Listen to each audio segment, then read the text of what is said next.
Rocky, apakah Papua bisa merdeka? Apakah Papua bisa merdeka? Kalau saya tanya, apakah Papua boleh merdeka? Bismillahirrahmanirrahim. Assalamualaikum warahmatullahi wabarakatuh. Balik lagi kita di channel Sumber Dakwah Official. Nah, ini ada beberapa video yang menunjukkan bukti keseriusan Presiden Jokowi membangun daerah Papua. Dan tentunya banyak sekali masyarakat Papua yang sangat berterima kasih dengan Presiden Jokowi. Mungkin presiden sebelumnya tidak seserius Pak Jokowi dengan membangun terus-menerus infrastruktur yang ada di Papua, sehingga ekonomi Papua dapat berjalan dengan baik, Masya Allah. Dan yang bikin miris, banyak sekali elit politik maupun politisi atau pengawat politik yang suka nyinyir kebijakan Presiden Jokowi. Oke, tanpa berlama-lama, langsung kita belajarnya. Bismillahirrahmanirrahim. 2014 akhir,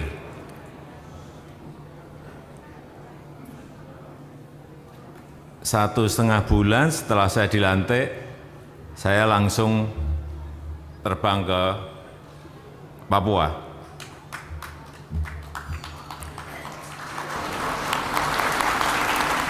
Pak Jokowi, jos. Netral Bang ya? Saya betul-betul ingin melihat secara langsung kondisi baik masyarakat, baik infrastrukturnya, baik fasilitas-fasilitas yang ada di sana dibandingkan dengan wilayah-wilayah lain. Karena dari studi yang dilakukan oleh Bappenas, memang Indonesia bagian timur ini lama di apa istilahnya, Perhatikan. dilupakan, dianaktirikan. Ya, atau diabaikan, dianaktirikan kok kejem banget. Ya kira-kira itu. Jadi wilayah bagian timur ini kurang kita perhatikan, baik di pembangunan infrastruktur, pembangunan sumber daya manusia, semuanya. Dan informasi yang saya terima, data yang saya terima, ingin saya lihat lapangannya seperti apa. Dan ternyata betul, tadi salah satunya jalan misalnya dari antar kabupaten saja nggak ada. Kemudian saya saat 6 bulan setelah itu saya pergi ke Papua lagi. Saya sekarang ini sudah 7 kali datang ke Papua, dan itu merupakan provinsi yang paling sering saya kunjungi. Yes, jos. Padahal kalau mau terbang dari Jakarta ke Papua itu butuh waktu 6 jam. Iya. Wih, terbang. Tapi ya memang ini adalah wilayah Negara Kesatuan Republik Betul, Indonesia yang betul, memang ya. harus kita perhatikan. Saat saya di Papua, saya pengen sekali ke kabupaten yang namanya Duga. Karena ada informasi yang datang ke saya, Pak, Bapak datang ke Duga, Bapak nanti akan kaget. Lalu kenapa kaget? Ya Bapak pergi saja. Terus saya minta, saya perintah saat itu, saya mau ke Duga. Saya mau ke Kabupaten Duga. Oleh Kapolri, oleh Panglima, saat itu saya tidak diperbolehkan, Bapak jangan ke sana. Karena itu daerah berbahaya. Daerah rawan, daerah yang paling rawan. Saya sampaikan saat itu, saya ingat betul. Saya nggak mau tahu, saya perintah pada Panglima dan Kapolri, saya nggak mau tahu. Pokoknya 2 hari lagi saya akan ke Duga. Urusan keamanan itu urusanmu. Wih.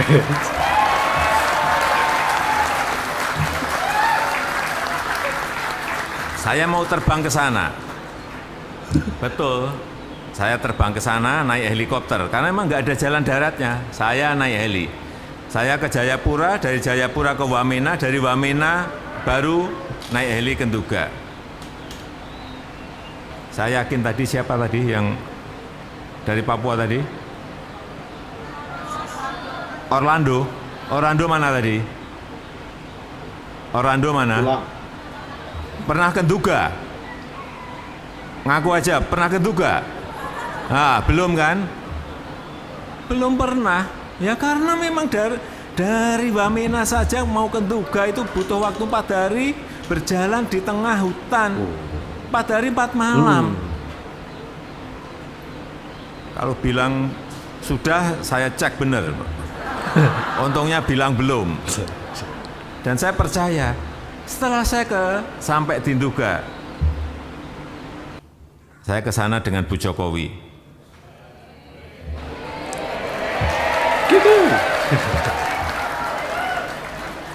Naik heli.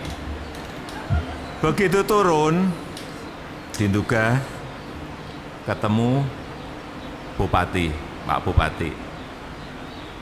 Saya melihat itu di kotanya.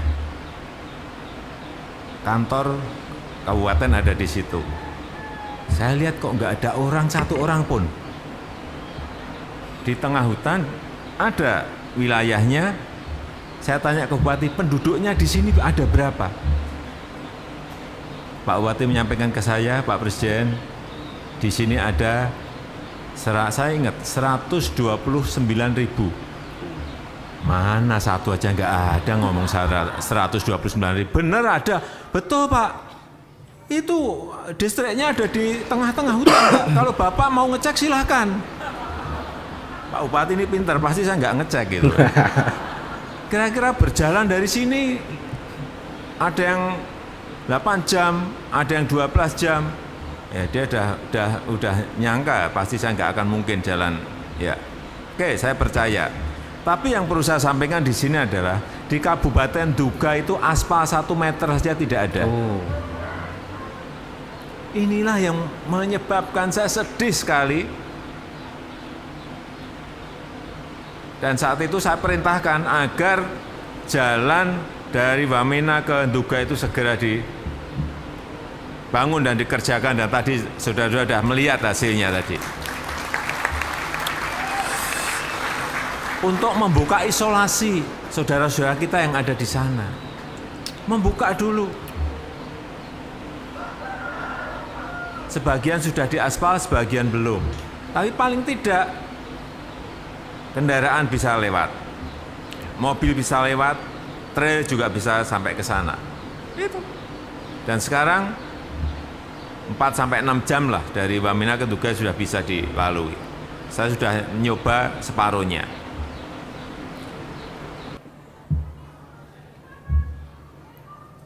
Saya itu juga saya minta ke Pak Bupati, Pak Bupati, ini benar ada 129.000 enggak sih penduduk yang ada di sini? Benar Pak ada. Oke, saya tunjukkan saja tempat yang paling ramai yang ada di kabupaten ini di mana? Bisa Pak, kita ke pasar. Saya diajak ke pasar. Begitu sampai di pasar saya kaget, ternyata di situ juga ada paling-paling 60 orang saja. 60, bukan 60.000, 60 orang. Inilah kondisi apa adanya yang ingin saya sampaikan kepada Bapak Ibu dan saudara-saudara semuanya berkaitan dengan pertanyaan tadi. Kenapa saya begitu intent ke Papua? Dorongan apa yang menyebabkan itu? Ya jawabannya yaitu semakin saya tahu, semakin saya ingin memberikan perhatian yang berbeda kepada Papua.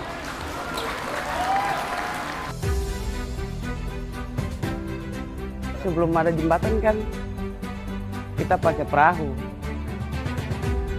perahu dayung 1 jam lebih karena belum bisa lewat toh. Tapi setelah ada jembatan senang karena kita jualan kalau habis bisa lewat pakai motor pergi belanja ke kampung cepat.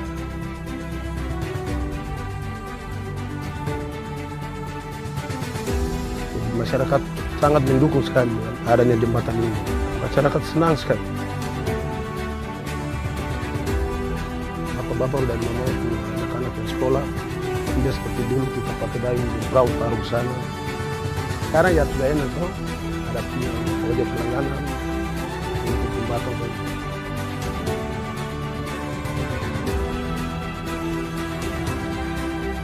Oh, kalau dulu kawasan perbatasan adalah beranda depan Indonesia yang mewakili wajah bangsa yang harus terus kita bangun agar bisa menjadi representasi kemajuan Indonesia yang membanggakan seluruh warga kita.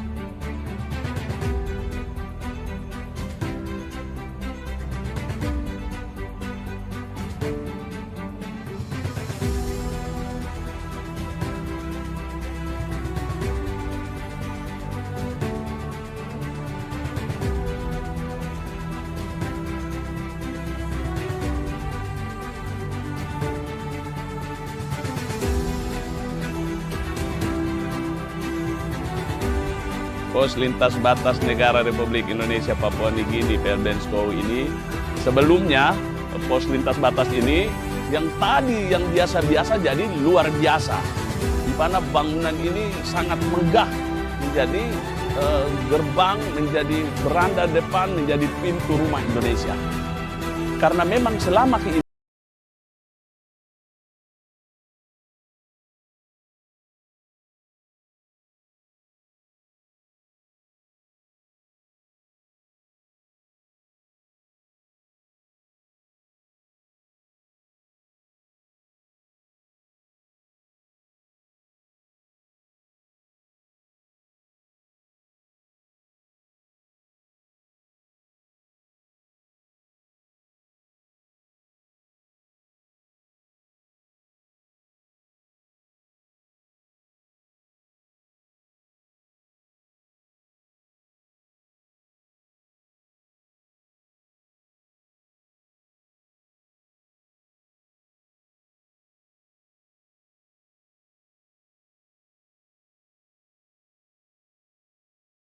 saya dari ujung timur Indonesia, saya menyampaikan kebanggaan saya dan aspirasi saya yang sangat tinggi kepada Bapak Presiden Republik Indonesia, Bapak Jokowi.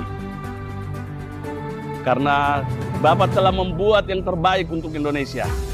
Biar terus Indonesia tetap maju, Papua maju, masyarakat maju, orang Papua menjadi sejahtera, semua kami yang ada di atas tanah ini tetap bersatu, NKRI harga mati.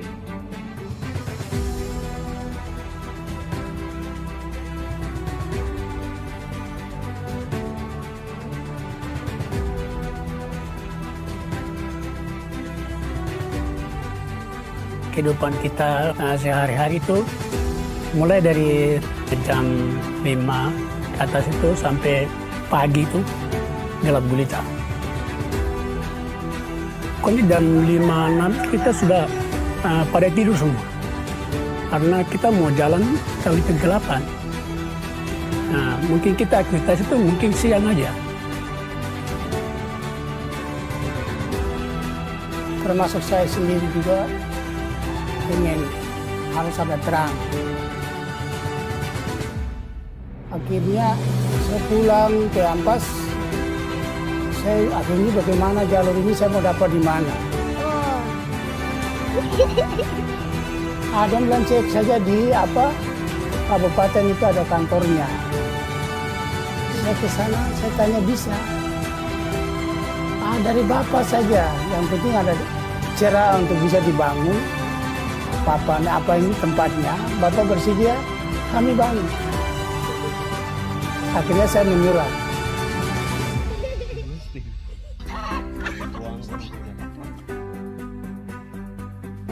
Mungkin dari dulu dari orang tua ya, nenek moyang, kita dari pakai lampu itu. Kita pakai pelita. Itu pun kalau ada BBM. Kalau tanpa ada BBM, kita tetap gelap.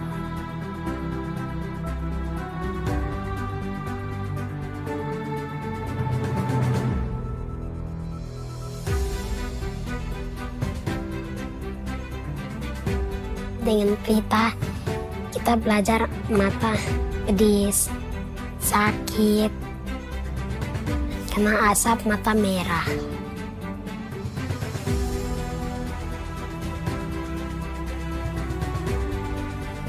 Kalau untuk 1 liter itu 15.000. Seliter itu bisa pakai 1 minggu. Kalau 2 pelita pakai 3 hari. Kalau hitung tuh dalam 1 bulan itu 15 kali dalam 31 hari itu berapa? Bisa habisan itu mungkin 200-an.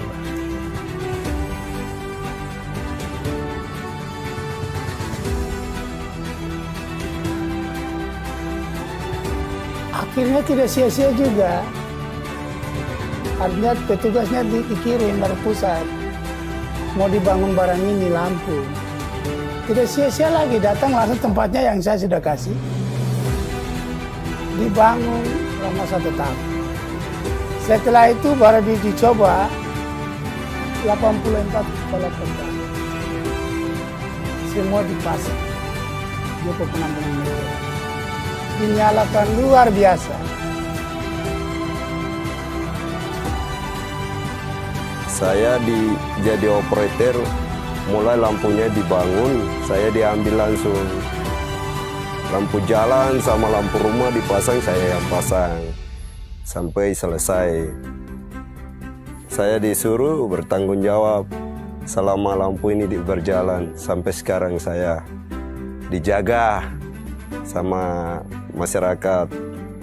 Seperti pembersihan dibantu oleh masyarakat juga.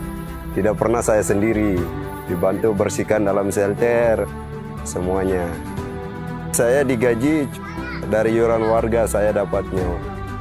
Saya tahunya membantu masyarakat. Sudah pakai lampu kita lebih senang, Pak. Karena nyangkut dengan kita bekerja. Kalau sebagai petani pun pulang dari lahan segala macam, ada mungkin mau mandi, mau apa siapkan. Kalau ada perangan itu enak, Pak. Sekarang itu anak-anak lebih senang. Karena senang dalam arti untuk mereka bisa belajar. Nah, mungkin mulai jam 5-6 mereka senang ngambil buku, belajar. Kalau dulu belum ada lampu itu, mereka paling mau tidur. Kalau sekarang itu mereka bisa duduk pegang buku. Sampai jam-jam 9 itu mereka sudah istirahat. Selama puluhan tahun yang lampau, gelap, Pak. Tapi mulai dipasang kemari, nyalakan luar biasa. Hari ini menyala luar biasa. Jadi saya bersyukur, terima kasih kepada Menteri, Bapak Presiden, terima kasih luar biasa. Bisa memiliki rasa bangga pada tanah airnya karena kawasan perbatasan telah dibangun menjadi beranda terdepan dari Republik kita. Keadilan sosial harus mampu diwujudkan secara nyata dalam kehidupan segenap bangsa dan seluruh tumpah darah Indonesia.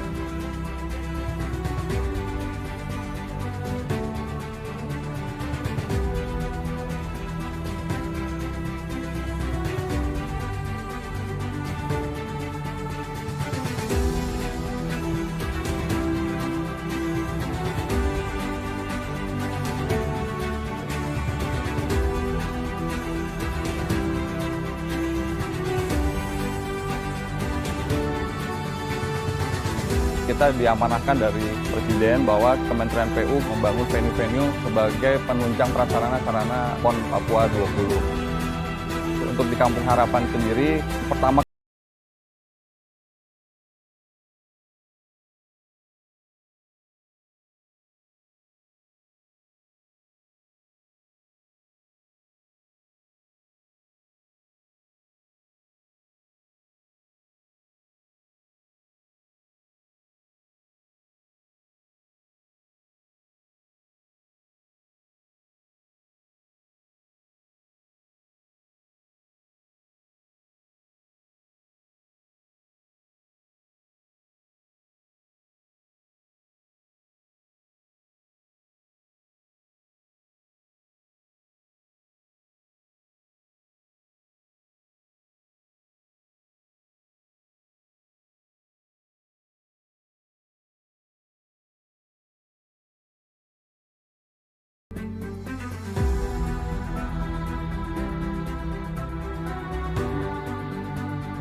Mungkin ini adalah yang menjadi mimpinya masyarakat atau warga yang ada di Papua, bahwa pembangunan juga harus merata sampai ke ujung timur Indonesia. Dengan pemerataan pembangunan, harapannya semua masyarakat Indonesia semuanya sejahtera.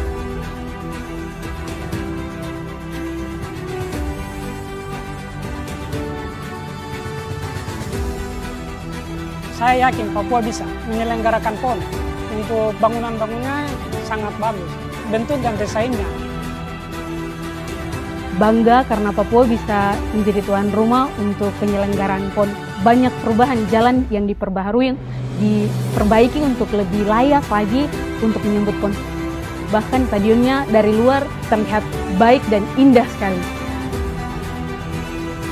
Penyelenggaraan PON di Papua ini bukan hanya sebagai ajang kompetisi olahraga semata, tetapi yang paling penting juga arena di mana kita bersama memperkuat jalinan persaudaraan, jalinan persatuan dan solidaritas antar daerah.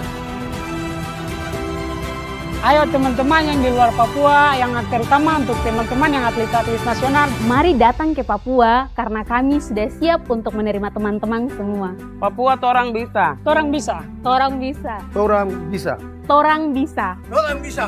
Torang bisa. Torang bisa. Bung Rocky, apakah Papua bisa merdeka? Kalau bisa, bagaimana cara mempercepat kemerdekaan itu? Nama saya Saleh Al-Hamid. Saya Nanya ke Bung Rocky. Ada di Papua sudah 55 tahun.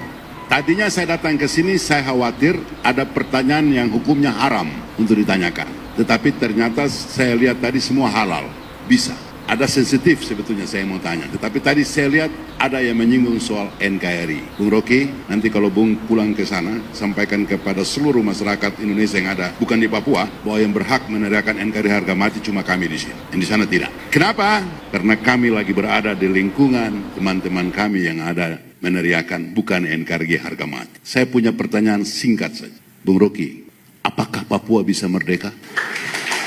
Kalau bisa, bagaimana cara mempercepat kemerdekaan itu? Kalau tidak bisa, maka jangan biarkan darah terus-terus mengalir di bumi Papua ini. Terima kasih, wassalam. Apakah Papua bisa merdeka?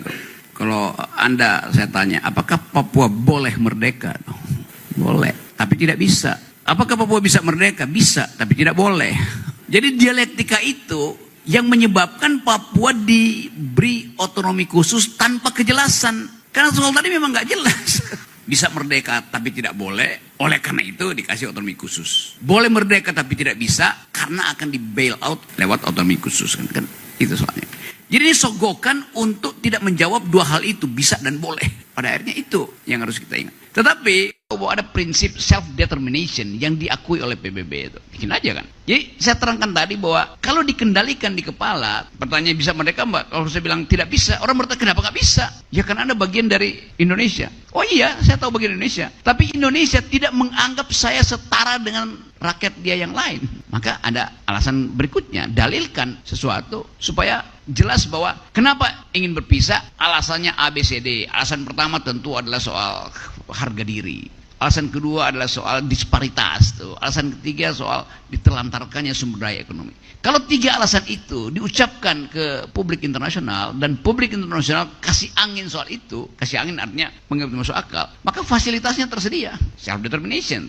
Tetapi itu artinya bertarung di dalam narasi itu. Sekarang ada problem, narasi itu diucapkan tidak di backup oleh kekuatan bersenjata, nggak bisa terjadi itu di dalam keadaan sekarang. Tetapi sebetulnya sama seperti dalil yang dibuat oleh Palestina pada Israel tuh, sama aja kan. Tapi Israel bilang iya, tapi kalau Anda minta lebih nggak kita kasih itu. Kenapa? Karena ideologi Israel adalah land for peace. Karena itu menteri pertanahan lebih kuat daripada menteri pertahanan. Di Israel itu menteri pertanahan di atas menteri pertahanan. Karena soal keterbatasan tanah. Jadi dasar konfliknya begitu tuh. Nah kita balik pada ide tadi itu. Semua orang yang saya temui itu menganggap bahwa ya jangan merdeka dong gitu. Tetapi dia hanya mengucapkan jangan itu. Karena dia merasa sayang pada Papua.